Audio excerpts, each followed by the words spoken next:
जय श्री सद्गुरुदेवाय नमः। जय श्री गणपति देवाय नमः। ओम नमः शिवाय। रुद्र संहिता सती खंड 8वां अध्याय। सूत जी कहने लगे, हे मुनियों, जब ब्रह्मा जी ने इस प्रकार संध्या चरित्र नारद जी को सुनाया तो वह मुग्ध हो गए तथा कहने लगे, हे महाभाग, आपने दिव्य इस संध्या चरित्र को सुनाकर मुझे कृतार्थ किया है।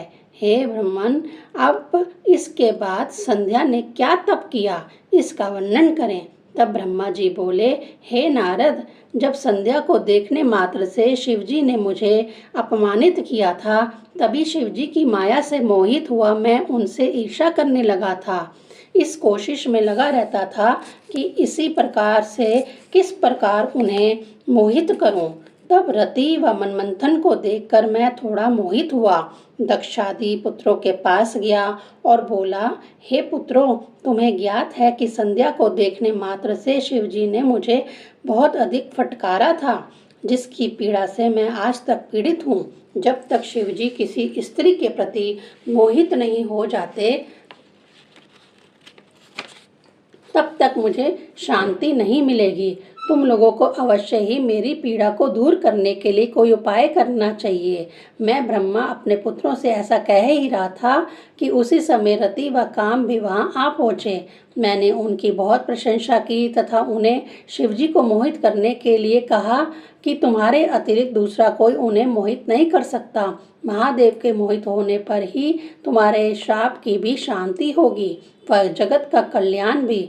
महादेव पर जब स्त्री का अनुराग होगा तभी तुम्हारा भी उद्धार होगा। हे मुनिवर, तब काम ने मुझसे कहा कि आपके वचनों के अनुसार शिवजी को मोहित तो मैं कर दूंगा, किंतु स्त्री का निर्माण आप करें। मनमंथ के ऐसे कहने पर मैं व दक्ष पर विचार मग्न होकर सोचने लगे कि किसके द्वारा उन्हें मोहित करें। फिर चिंता मग्न मेरी व उनकी सांसों से जो सुगंधित वायु निकली, उससे पुष्पों से अलंकृत बसंत का जन्म हुआ।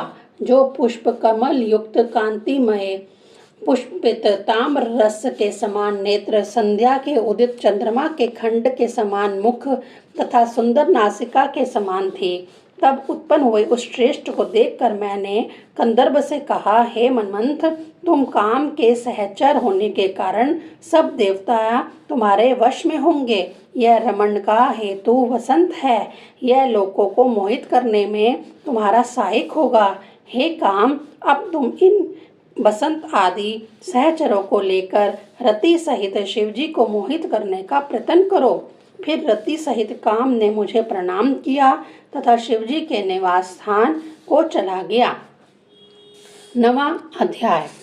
ऋषिवर नारद जी को आगे का वृत्तांत सुनाते हुए ब्रह्मा जी कहने लगे, मेरी आज्ञा से कंदर्प रति व बसंत को लेकर वहां पहुंचा जहां भगवान शिव जी ध्यान मग्न थे।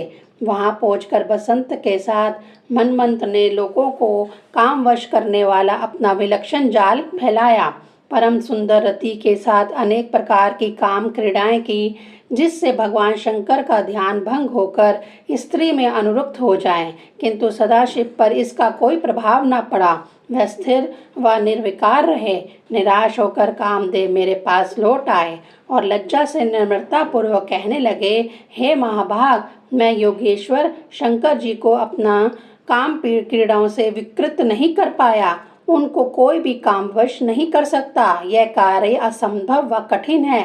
उनके इन वचनों को सुनकर मैं बहुत दुखी हुआ व चिंतित होकर दीर्घ श्वास लेने लगा, जिससे अनेक भयंकर गण उत्पन्न हुए और भीषण कोलाहल करना शुरू कर दिया। मारो काटो का शब्द करते हुए वह मुझे भी मारने दौड़े। तब वहां उपस्थित कामदेव ने उन्हें रोका और मुझसे पूछने लगा, हे ब्रह्मन, आपने इन भीषण गणों को क्यों उत्पन्न कर दिया? इनका क्या प्रयोजन है? इन्हें मेरे अधीन कर दीजिए। यह सुनकर मैंने उन्हें काम को दे दिया और कहा, इनके उत्पन्न होते ही यह मारे कहने लगे, अतएव इनका मार होगा। यह सदा तुम्हारे अधीन रहेंगे, तुम्हारे कार्य में सहायक होंगे। ये सदा ज्ञानियों के ज्ञान प्राप्ति में बाधा उत्पन्न करेंगे। मेरा ऐसा कहने पर काम व रति प्रफुल्लित हो गए। तब मैंने उनसे पुनः शिवजी को काम के वशीभूत करने के लिए जाने को कहा। कामदेव ने उत्तर दिया, हे ब्रह्मा, मैं आपकी आज्ञा का पालन अवश्य करूँगा, किंतु मुझे विश्वास है मैं असफल रहूँगा, क्योंकि कार्य अत्यंत दुष्कर है। मुझे भय है कहीं वह मेरे शरीर को भस्म ना कर दें। यह कहकर कामदेव रति, बसंत व मार गणों सहित वहां से शिवजी के निवास स्थान को चले गए तथा वहां जाकर उन्होंने शिवजी को मोहित करने के लिए अनेक प्रयास किए, किंतु निराश होकर वापस लौटना पड़ा। लज्जित होकर वह मेरे पास आकर कहने लगा, मैं शिवजी को मोहित नहीं कर सका, उन्हें मोहित करना असंभव है। ओम नमः शिवाय।